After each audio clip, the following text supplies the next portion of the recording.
Okay guys, so the first thing we're gonna do is we're gonna start by giving some variance to the base color of the fondant. And for that we're gonna be using some Ivory Americolor Airbrush color and also a little bit of Everclear to thin that out just so we have some more concentrated areas and then a few light areas. So like I showed you before, we're just starting with a plain white covered cake tier, and I did do the panel method, so I've got a seam down the back of this cake, but that's going to be no big deal because you're barely going to see it once we get all of our hand painting done. So I believe this is a 9-inch dummy tier, and I stacked a 6-inch and a 3-inch, so we have about, well, maybe a 6-inch and a 4-inch, so we have about 10-inch tall tier here. You can of course use whatever dimensions you would like. But for me, the panel method was best just because we had such a tall tier. And I just covered this in plain white satin ice, which is my fondant brand of preference. You can use whatever your heart desires. Okay, so I'm starting here with my Iwata airbrush, and this is a dual action airbrush. So the first thing I'm gonna do is just put some straight ivory color into my brush. And then I'm also going to add a few drops of Everclear just to thin this color out a little bit. Okay, so you can pre-mix this if you want in advance. For me, for what we're doing, it doesn't really matter if I pre-mix it because I kind of like the variation and how potent the color is as I'm moving the gun across the cake. All right, so just giving it a little shake to stir it. And I'm going to go ahead and turn this on. And what we're going to do is we're going to be making somewhat vertical stripes up the cake, just because if you look at a leopard skin pattern, it tends to go from a lighter shade of ivory or brown to a darker shade to a lighter shade in the background of the pattern. So we're going to try to mimic that on the surface of the cake. And as you can tell, I'm airbrushing inside of just an old Amazon box right now because I want to try to prevent too much overflow spray into the house. I'm still saving up for my airbrush booth, so once I have that, you'll know about it. But for now, just a cardboard box will do the job at least okay.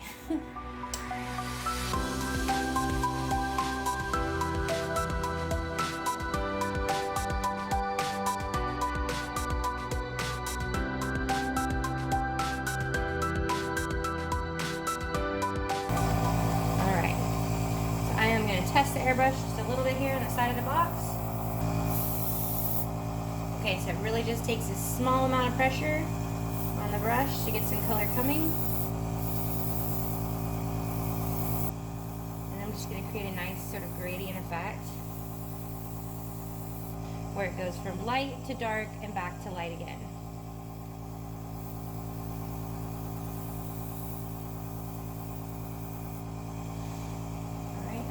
Start here, just leave a little bit of white color, and go back in with our darker color. Looks like I need to refill my brush. That's okay. All right.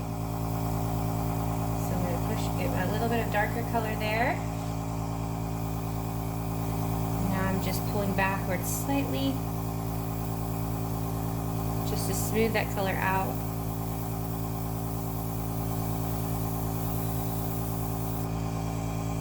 So we get a dark to light to dark effect going on.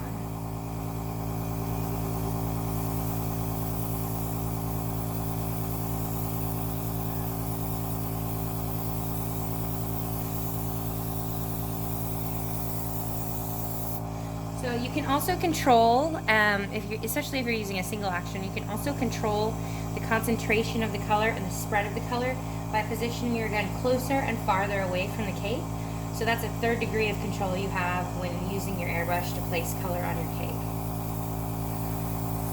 I find that when you're new to airbrushing and you're still a bit timid about it, it's best to go with a lighter wash of color and then build the color up, as opposed to starting with a really concentrated color in the brush and just going for it, because it's a lot easier to add color than it is to take it away.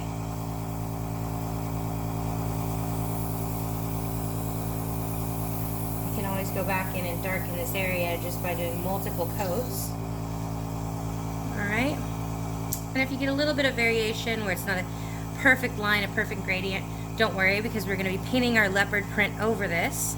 So some variation is key because nothing in nature is perfect.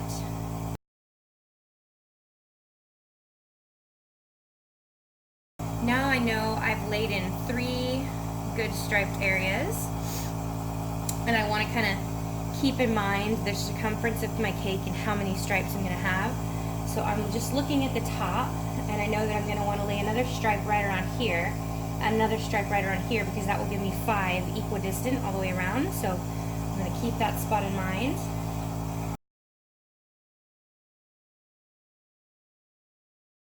And again, I usually try to save the end of the pattern for the back of the cake, because that's where I like my seam to be hidden anyway. And my seam is right here. It's really hard to see because my satin is paneled together really nicely. And like I said, we're going to almost completely lose that seam once we're painted. You're not going to see it hardly at all. But still, I like to keep it at the back of the cake.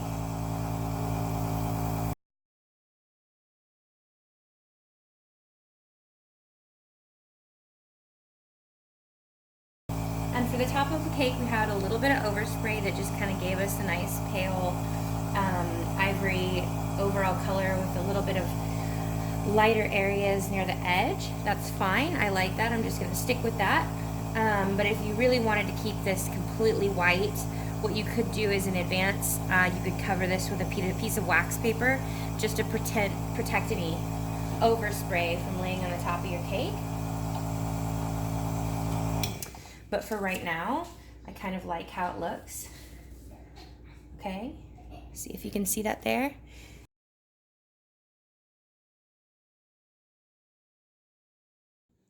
Hey y'all. All right, so we are back to work on our hand-painted leopard print cake. So as you can see here, this is what we airbrushed yesterday. We started with just a regular white fondant covered cake, and I covered this using the panel method. So you can see I have a little bit of a seam. See if we can find it. My seam is actually right here, and it's pretty faint. You can't really see it right now, which is great, and it's going to disappear even more as soon as we start painting.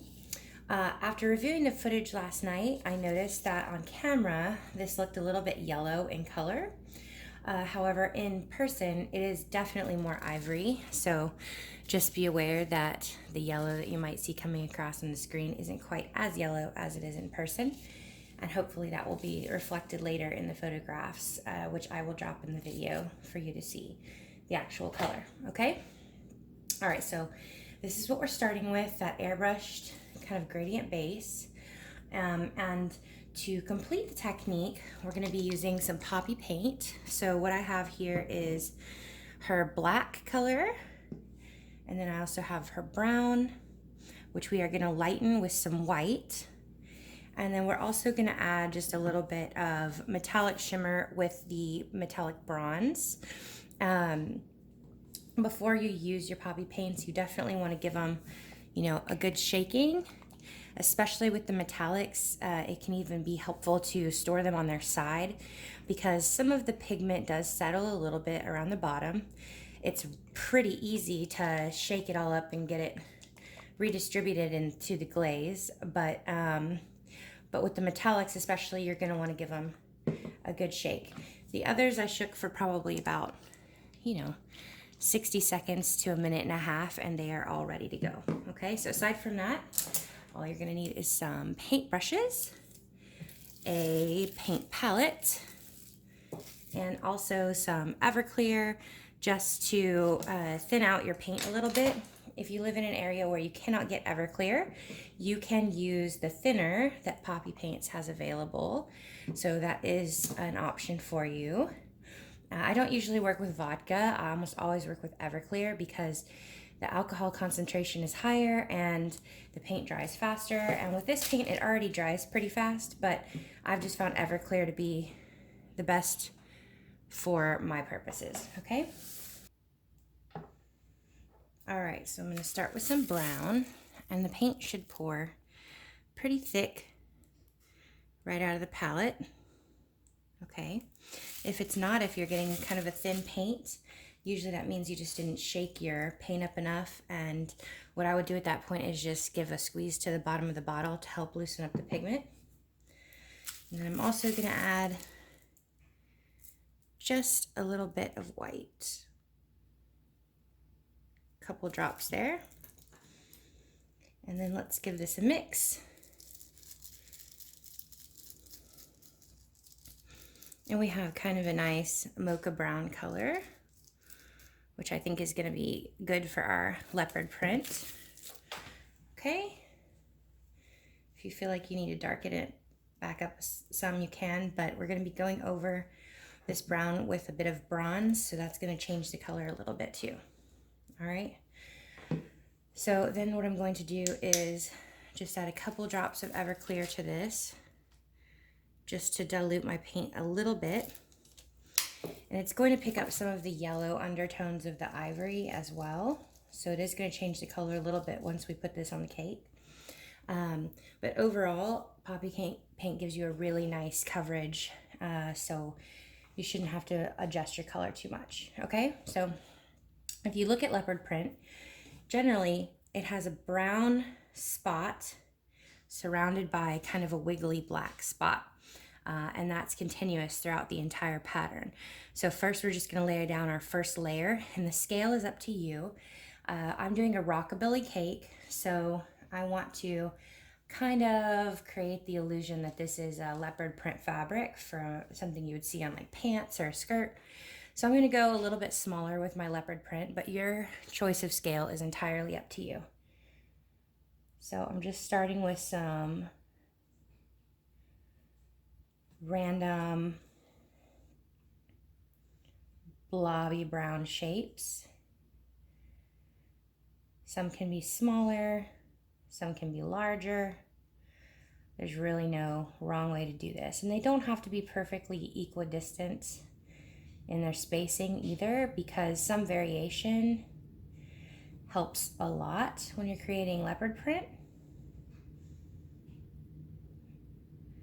But you definitely wouldn't want to go with like this scale of dots and then do a really large one. You want to try to keep them all at least within the same size range in order to create a consistent, convincing print, okay? So basically this is what I'm starting with, and I'm going to cover this entire cake tier with these brown spots. And then I'll come back and show you the next step.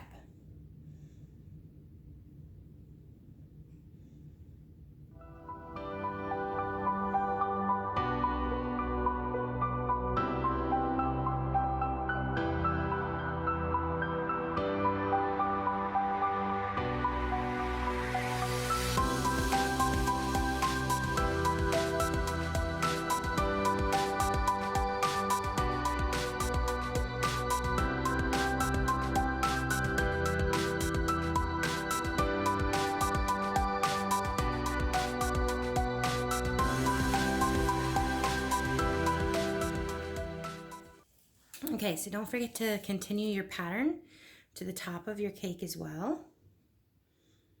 I didn't go all the way to the center because I have another tier that's going to be sitting here, but just far enough in to where it creates kind of a continuous look, okay? Okay, so all my spots, my brown spots, are now on my cake, and if I was going to be doing a true animal print or like safari animal inspired cake, I would probably skip this next step. But since I'm doing more of a fashion inspired cake, like I said, a rockabilly styled cake, I want to give it just a little bit more glamour. So for that, I'm going to be using the bronze poppy paint. Okay, I'm going to be using this bronze poppy paint, and what I'm going to do is just add a little bit of this to my paint palette. Make sure you give the metallics a really good shake, because like I said, the color does seem to settle a little bit more in those. And then I just also added a few drops of Everclear to thin that out a little bit.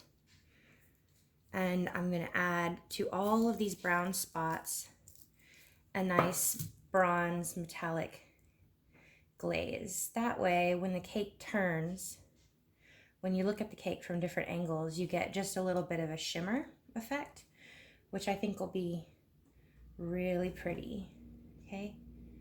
Try not to get your brush too wet, because if you do, you can have some dripping occur, and we definitely don't want any dripping down the side of the cake. So again, there's no correct way.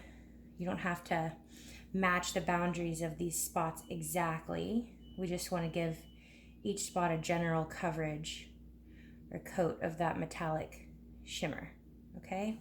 The more coats you add, obviously, the more shimmer effect you're going to get. But in our case, just a little bit, even one coat or two coats is fine.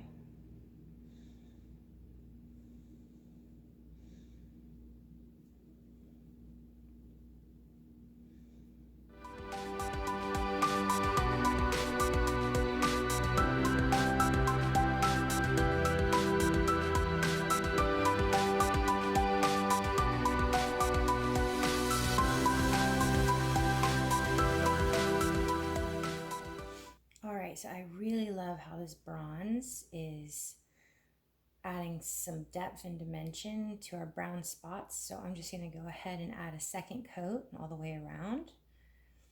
I like how it leaves some variation in the color, and also, I don't know if you can see that yet, but as the cake turns, you get a nice bit of a shimmer, and it really draws attention to those brown spots, which I love.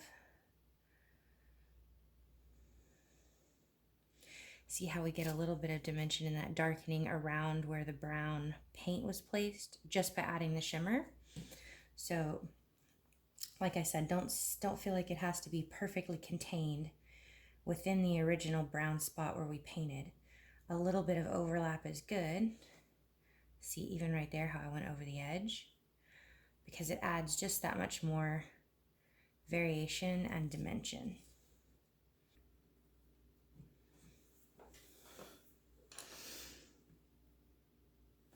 Okay, so there you have it. I'm not sure if you can see that shimmer. Looks like it's coming across pretty nice in the video. So that just gave us a good amount of dimension. Really love how that turned out. So on to the next step, which is going to be adding our black poppy paint outlines around all of these little spots. All right, so here we go with our black. So once again, just using the black poppy paint, and like I said, sometimes you gotta squeeze the bottom of that bottle just a little bit to make sure all the pigment is loose and equally distributed within your glaze. See, it pours pretty thick. And then just a drop or two of Everclear. I'm using a thinner brush than I did with my last spots. Just gonna mix that black up with the Everclear. We don't want this too thin because we do want it to come out a nice solid black. And then for this part, what we're gonna be doing is kind of painting some random black outline around each spot. And you want each one to be a little bit different, okay? So some of them, the black may not go all the way around the spot, or it may come around two sides of the spot, but not touch. And for some areas, it may be thicker than others. Sometimes you may want to take the paint farther out and sometimes keep it closer to the edge. But a lot of variation is key. And then every once in a while, you can even just add a small dot of black in between the spots, as if there's almost a spot there, but maybe not quite. Just like that. Okay, so maybe I'll put a little dot right there.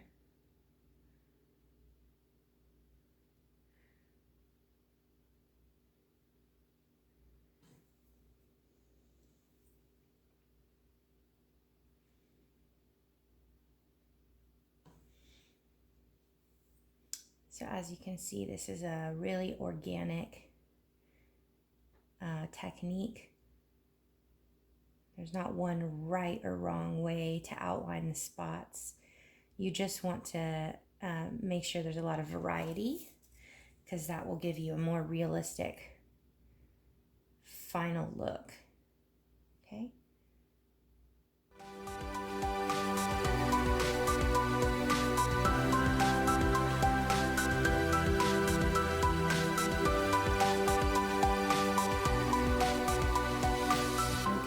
So that is our leopard print cake. We are completely done painting. And it's got a nice shimmer effect to the middle of those leopard spots. Lots of variation in the undertones in the background. And of course that pop of black around the leopard print spots to really kick it up a notch. So I think that this turned out great. I love it, and I can't wait to see what you guys do using this painting technique. All right, so be sure to tag me in your posts, and if you really loved this, give the tutorial a little thumbs up, and don't forget to subscribe for more tutorials just like this one. All right, bye-bye.